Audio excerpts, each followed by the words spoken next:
it used to dishearten me when my embroidered pieces used to get copied by the wholesale market. I refuse. I don't want that stress in my life. What was the first piece that you designed that you felt really connected to or proud of? Hi everyone, welcome back to First Look. I'm Pratiksha and today we have the pleasure of speaking to one of India's leading designers. With his creations encapsulating art, culture and innovation, he has carved out a niche for himself in this market. Please welcome Rajdeep Ranawat. Thank you so much. Hi Thank you for having Rajdeep, me how are over. you doing? I'm good. Thank you so much for taking out time and speaking to us. Always a pleasure. From Sanawar to the bustling runways of Paris, your journey has been extraordinary. Tell us, when did you decide that you wanted to be a designer? I think, I've always been an artist. As a child, I used to love to paint, and my father being in the armed forces, he always pushed me towards the artistic field. He knew I'll never go to the army.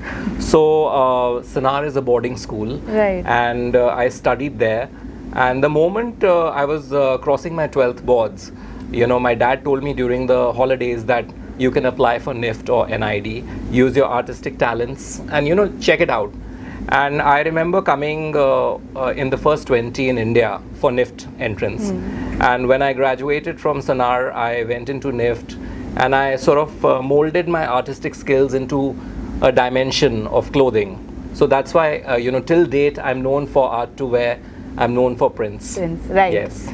So you are a master of prints. So did you know, long before you began, was there, a connection to prints beforehand? No, I don't think so. I think it took me almost 4 to 5 years to realize what my individual, talent was when it came to fashion. I was always figuring out things. I loved color. I loved embroideries. And it used to dishearten me when my embroidered pieces used to get copied by the wholesale market, when you start out. So I went on to doing prints after that, and digital printing was very big that time. So we started with that, and I think we stuck to it because we saw the turnaround much faster. So it was a conscious choice to make that switch. Yes, for sure. All right. You launched your label in 2004. Yes. What was the first piece that you designed that you felt really connected to or proud of? I think it was my poncho. It was just a block, and it looked very dramatic. It looked very artistic, and it would just fit every size. I mean, that's when I learned that making free-sized clothes is the best thing you can make. That is true. Your time in Paris must have been transformative. Can you share an early anecdote of how it was working with French designers there? I worked for a brand called Ethos that was based in Delhi, and they used to love having me be there for 6 months during the Pret-a-Porter shows to the next Pret-a-Porter shows. That was Paris Fashion Week that time. Right. And I worked with all the print designers, all the French designers who mastered in prints for entire France. And I learned a lot from them, and I think I understood what commercial viability of design and print was, rather than doing high fashion, what commercial design was. And that's what sort of stuck with me to make my silhouettes very simple and easy and breezy, but concentrate on art to wear, concentrate on prints, concentrate on how you mold your artistic skills into making sellable and wearable clothes. So would you say Paris was one of the places where you built your business acumen as well? I think Paris taught me work ethics. I think it taught me to maintain a diary early morning till the evening and tick mark everything that what we used to do. So I think Paris was very helpful in that, and they loved color that time. So, and I love color too. Also with New York, right? You worked in New York with big fashion houses. What is something that you learned there?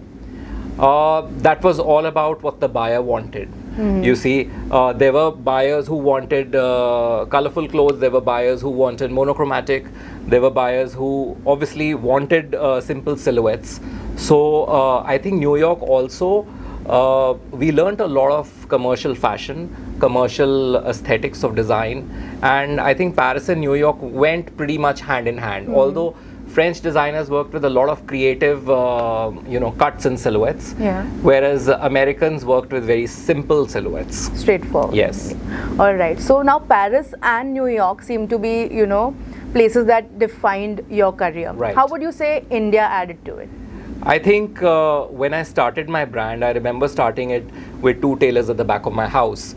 and I didn't even have a mannequin, so I used to just make like square ponchos and kaftans because that's the easiest thing to make.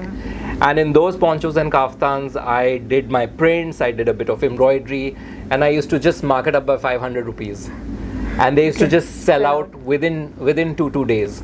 So that's what taught me. Like, I never worked for a designer, so I didn't know how it was to, do the costing, for the commercial market in India.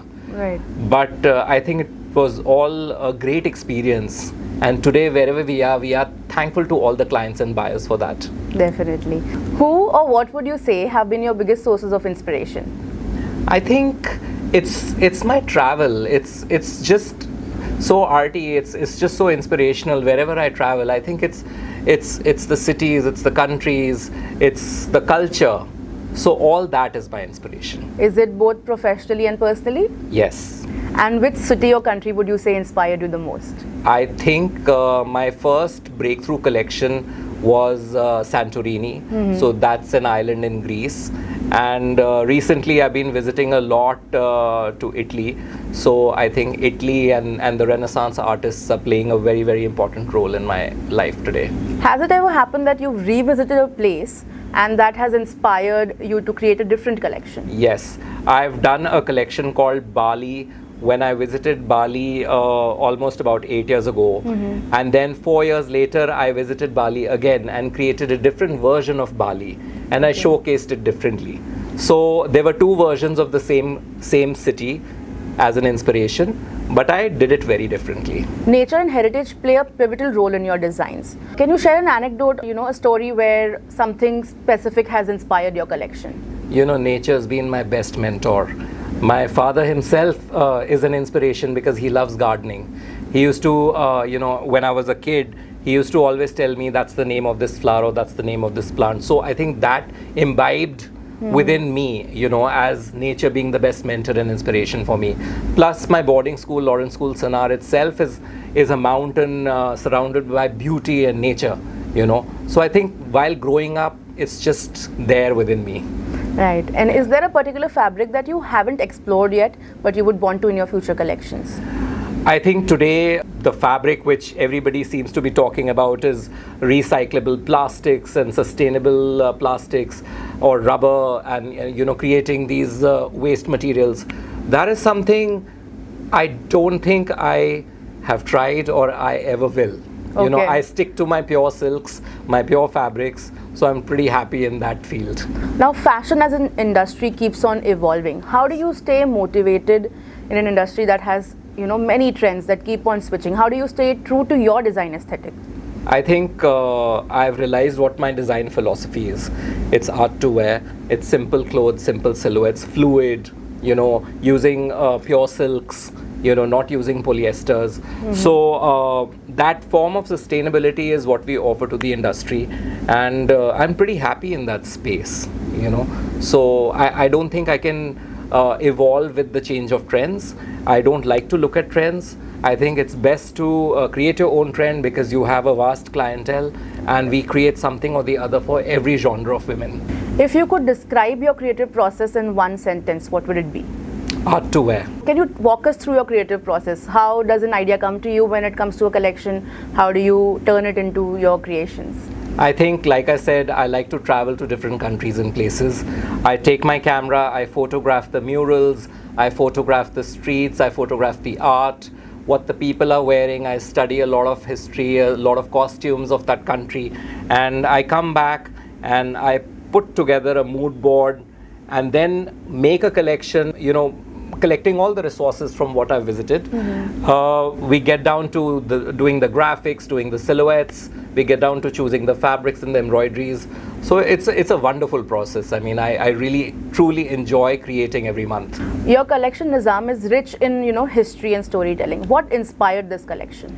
I did my first 2 years in NIFT Hyderabad, and they had taken us to the museums. We saw the jewels of the Nizams that time, and that always stayed in my mind, And recently we opened a flagship store in Hyderabad. So I could only think of creating a collection inspired by the Nizams of Hyderabad for launching that store in Hyderabad. So I think that's what sort of, the past and the present.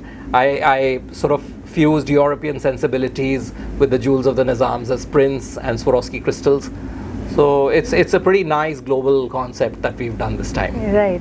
And you've opened up stores in Goa, Dubai, Delhi, Yes. and now Hyderabad. Yes. Where do you hope to open up more stores? I know when to stop. I might think of opening 1 or 2 more stores, as much as I can handle in my plate. But I'm happy with the multi-designer stores also working with us. Since you're opening stores at these different cities, is this something that is there at the back of your mind when you're creating designs? Yes, like when we opened our store in Goa, we obviously studied, Portuguese design and culture, and we made collections inspired by Portugal. Love in Portofino was a collection that we launched during that time for the Goa store, Right. and the Nizam collection was for the Hyderabad store. For Dubai store, we do a lot of kaftans and jalabiyas and abayas, inspired by Arabic culture. So I think you have to study the genre, you have to study the geography of the clientele in that area, and I feel that's when you attain that success. And how would you say the response has been like?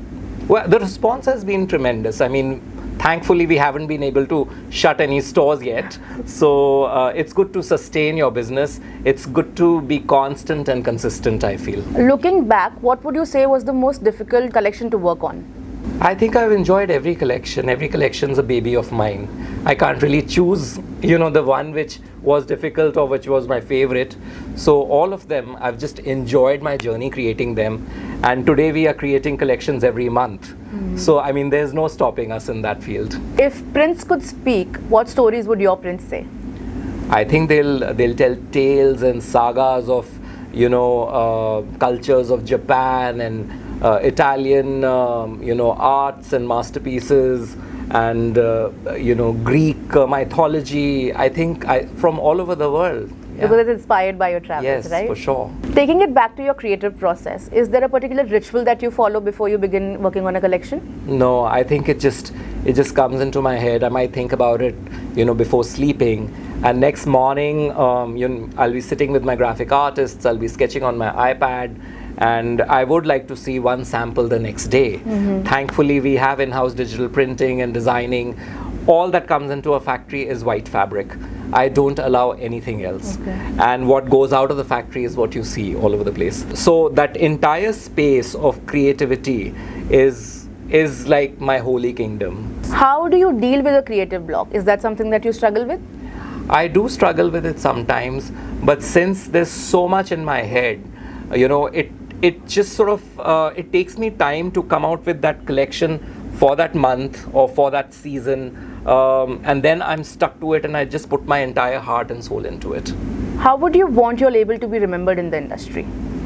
I think it should be remembered for making people happy, for making people get compliments when they wear my clothes, for making them feel comfortable, and making them feel beautiful and luxurious. And I think they already do that. Yes, hopefully.